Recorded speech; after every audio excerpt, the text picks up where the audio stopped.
तोयबा यूसुफ। खबर शामिल करते हैं बेगोखेल से।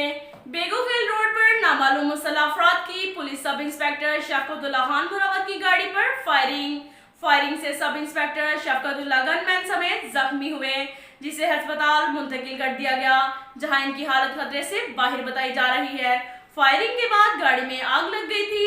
सब inspector Shafqatullah Murawat police line में RI के खिदमात सरअंजाम दे रहे हैं। इससे कबल इंचार्ज पुलिस चौकी सिटी लकी, SHO गजनी खेल, SHO कंबीला और SHO डाडीवाला रह चुके हैं। अब तक के लिए इतना ही काफी है। मिलते हैं अगले बुलेटिन में, हमारे साथ रहिएगा। अल्लाह हाफिज।